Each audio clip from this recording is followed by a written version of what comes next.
Assalamu alaikum. Hope you are all good. I am your science teacher. Today I am going to deliver lecture on unit 9 and unit 9 name is acids and alkalis. Now I am starting from short question of this chapter, topic number 1, and topic number 1 name is introduction. So let's start the question number 1. How does the acid in food affect their taste? यानी जो acid है वो आपकी food के test पे कैसे effect करता है. Acids have a sour taste and many foods contain acid which give them sour and sharp taste and affect their taste. जो एसिड है, एसिड का वर्ड जो है निकला है एसिडस से और एसिडस का मीनिंग होता है सॉर. सॉर का मीनिंग क्या है? खट्टा. यानी जो एसिड होते हैं उनका टेस्ट क्या होता है? खट्टा होता है. और जो मैनी फूड्स जो होती हैं उनमें क्या पाया जाता है? एसिड पाया जाता है, जिसकी वजह से उनका टेस्ट क्या हो जाता है? सॉर एंड शार्प हो जाता है. इस तरह से एसिड हमारी फूड के टेस्ट पे कैसे क्या इफ़ेक्ट करता है. इसके जो कॉमन एग्जांपल है जो हमारी डेली रूटीन में यूज़ हम फूड करते हैं like lemon, vinegar, tomato, grapes हैं. यानी इनके टेस्ट जो हैं आपने टेस्ट किए हुए हैं, आपको पता है कि ये थोड़ा टेस्ट में क्या होते हैं? सॉर होते हैं, यानी खट्टे होते हैं, क्योंकि इनमें क्या होता है? एसिड पाया जाता है. Describe how fizzy drinks are formed. जो फिजी ड्रिंक्स हैं वो कैसे बनती हैं? फिजी ड्रिंक का मतलब है बुलबुले छोड़ने वाली, यानी जो बबल्स बनते हैं ना उनको हम बोलते हैं फिजी ड्रिंक्स.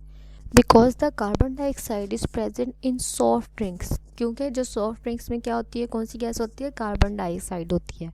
कार्बन डाइऑक्साइड को जब आप डिज़ोल्व करते हो इन लिक्विड में अंडर हाई प्रेशर पे, तो जब आप कोक की बोतल को ओपन करते हो तो वो प्रेशर क्या होता है? रिलीज़ हो जाता है. और जो गैस होती है वो कहाँ आ जाती है? टॉप पे आ जाती है. और उससे क्या बनते हैं? बबल्स बनते हैं जो आपको दिखाई देते हैं.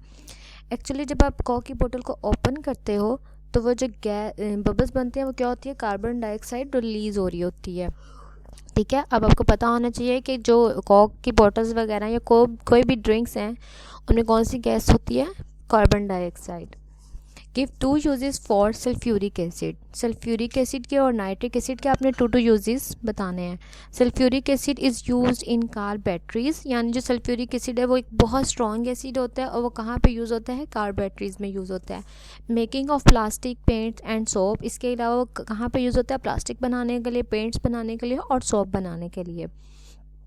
बी पार्ट आपका नाइट्रिक एसिड. नाइट्रिक एसिड किस पर्पज़ के लिए यूज़ होता है? टू मेक फर्टिलाइजर्स, यानी खाद वगैरह बनाने के लिए यूज़ होता है.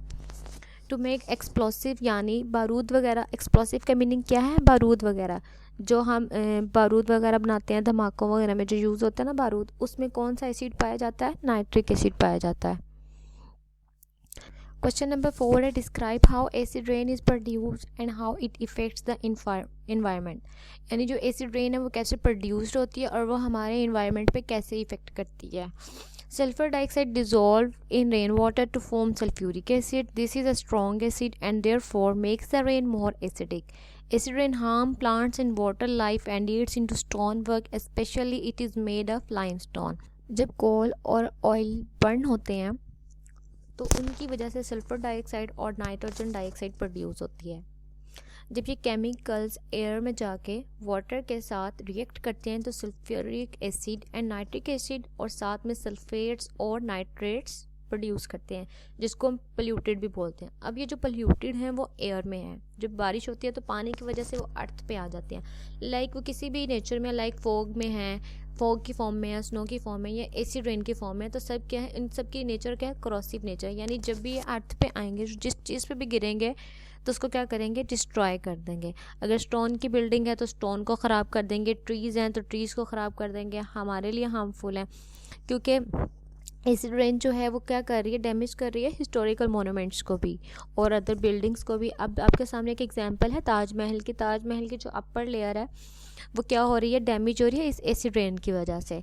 और जो स्टोन वर्क का जो वर्ड यहाँ पे यूज़ हुआ है मार्बल. मार्बल जो होता है उसमें कैल्शियम कार्बोनेट होता है, जो वो एसिड के साथ रिएक्ट करता है तो क्या हो जाएगा? उसको बिल्कुल डिस्ट्रॉय कर देगा. Now I am starting from the short question of topic 2. Topic 2 name is indicators and acid strength.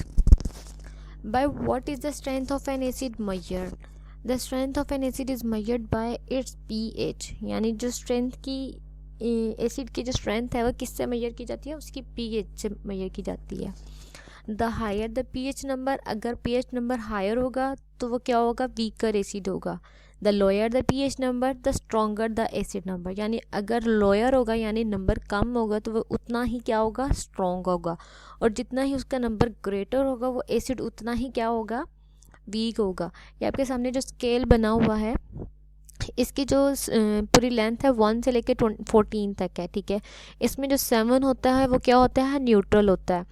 अब एसिड जो है वो क्या होता है, लेस देन 7। ये वाली जो साइड है वो किसकी है, एसिड की है, और ये वाली साइड जो है वो किसकी है, बेस की है, ठीक है। जितना एसिड लेस होता जाएगा वो उतना क्या बनता जाता है, स्ट्रॉन्ग बनता जाता है। देखें 1 पे देखें ये स्ट्रॉन्ग एसिड है, 2 पे देखें और 3 पे देखें, और 4, 5 और 6 पे ये क्या है, वीक है। इसी तरह ये जो एल्कलाइज हैं ये क्या होती हैं, अगर ये स्मॉलर है यानी 8 पे हैं तो ये वीक है, 9 पे हैं तो वीक है, 10 पे हैं तो वीक है। इसी तरह जब ये ग्रेटर मतलब कि जाती जाएंगी 14 पे, 13 पे, 12 पे, जब ये पर्पलिश हो जाएगा कलर तो ये सबसे स्ट्रॉन्ग बेस बन जाएगी, ठीक है। 14 जो है सबसे स्ट्रॉन्ग होगा, और यहाँ से जो 1, 2, 3 है ये भी क्या है, स्ट्रॉन्ग में आते हैं।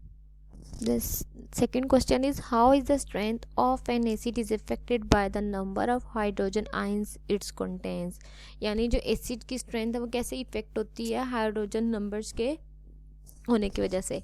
एसिड कंटेन्स हाइड्रोजन आइंस, आपको पता है जो एसिड्स होते हैं उनमें क्या पाए जाते हैं, हाइड्रोजन आइंस पाए जाते हैं। जो एल्कलाइज होती हैं उनमें हाइड्रोक्साइड आयन पाए जाते हैं। लेकिन यहाँ पे हम एसिड्स की बात करें तो एसिड्स को डिफाइन करते हैं। एसिड्स में हाइड्रोजन आइंस पाए जाते हैं। द स्ट्रोंगर द एसिड, वो सबसे स्ट्रॉन्ग एसिड होगा जिसमें हाइड्रोजन आइंस की जो नंबर्स की तादाद होगी वो क्या होगी, ज़्यादा होगी। अगर ज़्यादा हाइड्रोजन आइंस हैं तो वो स्ट्रॉन्ग एसिड होगा, अगर कम है तो क्या होगा, वीक एसिड होगा। क्वेश्चन नंबर 3 है what is the pH of a neutral solution. अब जो 7 पॉइंट है वो आपके पास क्या है, न्यूट्रल होता है, क्योंकि लेस देन 7 जो साइड है वो किसकी है, एसिड की है, और जो मोर देन 7 वाली साइड है वो किसकी है, एल्कलाइन की है। जो दरमियान में जो 7 है यानी जब एसिड और एल्कलाइन आपस में मिलते हैं तो वो न्यूट्रलाइज हो जाते हैं। यहाँ पे जो न्यूट्रल आएगा वो क्या है, 7। तो जो 7 है इसकी एक एग्जांपल आपके पास वाटर भी होता है। जो वाटर का जो pH होती है वो क्या होती है, 7 होती है। अब जो सेकंड पार्ट उसमें उन्होंने कहा है एन एसिड, एसिड की pH क्या होती है, वो कहती है लेस देन 7 है, यानी 0 to 6 तक उसकी रेंज है एसिड की। एंड एल्कलाई, अब जो एल्कलाइन की जो साइड है वो क्या है, 7 मोर देन, यानी मोर देन 7 है, यानी 8 से लेके 14 तक है। तो जो आप इसकी रेंज मेंशन करेंगे वो क्या मेंशन करेंगे, 8 से लेके 14 तक। Now we are going to start question number 4. Explain the difference between the strength and the concentration of an acid. आपने difference बताना है concentration of an acid और strength of an acid. When an acid is mixed with small quantity of water, it is concentrated acid. वो कहते हैं जब आप किसी भी एसिड को small quantity of water में मिक्स करते हो तो वो एक कंसनट्रेटेड एसिड बनता है। यानी जो concentration of an acid depends on the amount of water present in it. If there is more water the concentration will be low. अगर उसमें मोर वाटर होगा तो कंसनट्रेशन क्या हो जाएगी, लो हो जाएगी। तो कंसनट्रेशन किस चीज़ पे डिपेंड करती है, वाटर जो उसमें प्रेजेंट है उसकी अमाउंट पे डिपेंड करती है। अगर मोर वाटर होगा तो वो कंसनट्रेशन क्या हो जाएगी, लो होगी। Part 2 है strength of an acid refers to the number of hydrogen ions. The higher the concentration of hydrogen ions, the stronger the acid. यानी किसी भी एसिड की जो स्ट्रेंथ है वो इस पर डिपेंड कर रही होती है कि जितने भी हाइड्रोजन आइंस के नंबर उसमें ज़्यादा होंगे, यानी higher the concentration of hydrogen ions the stronger the acid. यानी हाइड्रोजन आइंस की कंसनट्रेशन अगर हाई होगी तो वो एसिड भी क्या होगा, स्ट्रॉन्ग होगा। क्वेश्चन नंबर 5 है name 3 indicators and say what colour they are in. Okay, acid में उनका क्या कलर आएगा और एल्कलाइन में उनका क्या कलर आएगा। जो लिटमस पेपर है वो इसलिए यूज़ किया जाता है कि जो सोल्यूशन है वो एसिडिक है कि या एल्कलाई है। जब एसिड में लिटमस पेपर यूज़ करते हैं तो वो कलर क्या चेंज करता है, रेड कलर का हो जाता है। अगर मिथाइल ऑरेंज यूज़ करते हैं तो उसका कलर ऑरेंज रहता है।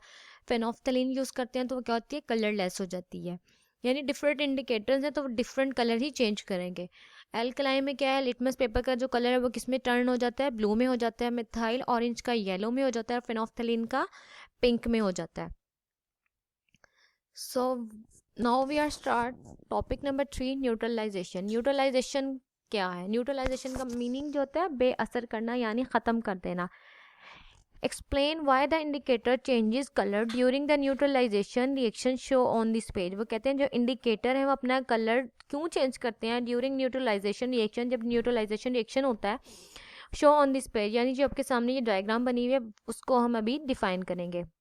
जो इंडिकेटर होता है वो अपना कलर इस वजह से चेंज करता है क्योंकि उसकी जो पीएच चेंज हो रही होती है, पीएच के चेंज होने की वजह से वो क्या हो जाता है, उसका कलर भी चेंज होना शुरू हो जाता है।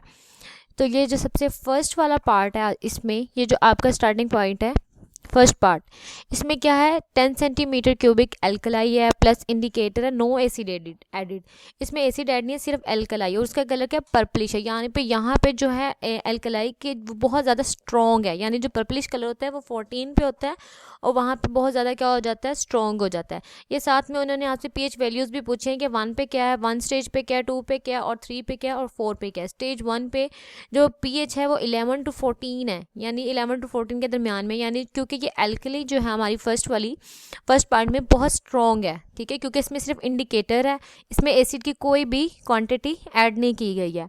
फिर सेकंड में उन्होंने क्या किया है, एल्कलाई भी ऐड की हुई है, इंडिकेटर भी, थोड़ी सी क्वांटिटी में उन्होंने एसिड भी ऐड कर लिया, तो इसका कलर पर्पलिश से ब्लू हो गया, यानी यहाँ पे वीक मतलब कि एल्कली है, यानी एल्कलाई है यानी वीक है, यानी यहाँ पे जो उसकी स्ट्रेंथ बनेगी वो क्या बनेगी, स्टेज क्या आएगा 9.3 to 11 के दरमियान में, यानी 10 के राउंड अबाउट है, यानी यहाँ पे वीक एल्कलाई है।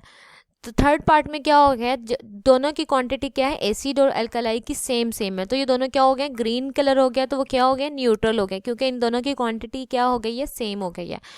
और लास्ट पार्ट में हमने क्या किया, फोर्थ वाले स्टेप में हमने क्या किया है कि एल्कलाई की अमाउंट ये है और देन हमने इंडिकेटर ऐड किया, लेकिन हमने जो इसमें एसिड की अमाउंट ऐड की है वो हमने क्या की है, ज़्यादा ऐड की है, जिसकी वजह से उसने रेड कलर शो कर दिया है कि इसमें जो एसिड है वो क्या हो गया, स्ट्रॉन्ग हो गया है।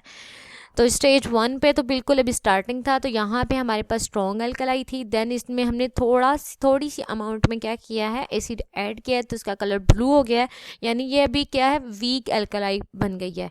और 3 में क्या हुआ है, दोनों की क्वांटिटी सेम थी, तो ये एक न्यूट्रल बन गया, और लास्ट पे हमने एसिड की जो क्वांटिटी थी वो ज़्यादा ऐड कर दी थी, तो जिसकी वजह से क्या बन गया है, स्ट्रॉन्ग हो गया है। Hope you understand this lecture. Thank you. अल्लाह हाफिज़।